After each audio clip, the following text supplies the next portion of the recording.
Pologne, émeute xénophobe après le meurtre d'un Polonais dans un kebab d'Elk. Au moins 25 personnes ont été arrêtées dans la ville d'Elk, en Pologne, après avoir mis à sac un kebab-café. Des émeutes ont éclaté après qu'un Polonais a été tué par un homme d'origine arabe.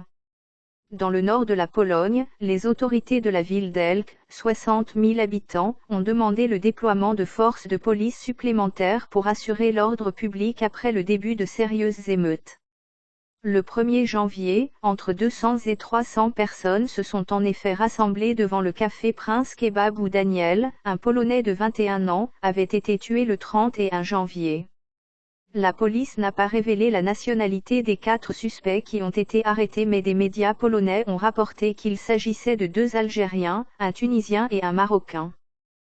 Tous étaient employés de ce café.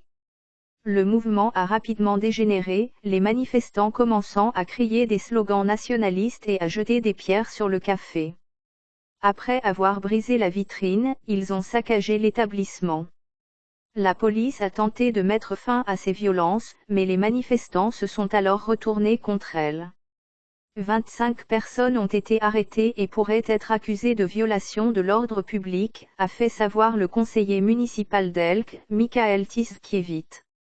Les sentiments xénophobes ont été ravivés à Elk par un incident dans la nuit du Nouvel An, le 31 décembre, vers 23 h, le jeune a lancé un pétard dans le petit établissement, suscitant une bagarre avec les employés étrangers.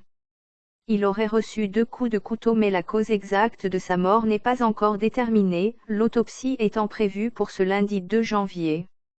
Lire aussi, un Polonais écope de 10 mois de prison ferme pour avoir brûlé un mannequin représentant un juif.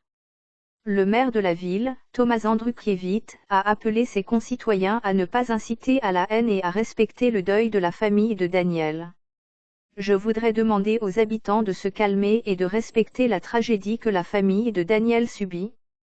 J'ai offert une aide psychologique à sa famille, a-t-il affirmé, selon journal Gazeta Wiadomowski.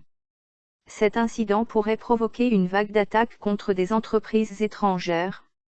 Il y a une semaine, dans la ville de Lublin, des inconnus avaient dessiné des graffitis anti-musulmans dans le café Super Kebab, dont les propriétaires sont indiens. Parmi les inscriptions, sur les murs et le sol de l'établissement, on pouvait lire « N*** l'islam » et « N*** d'Assa ». La police a entamé une enquête sur cet incident. Les coupables risquent jusqu'à 2 ans d'emprisonnement pour incitation à la haine.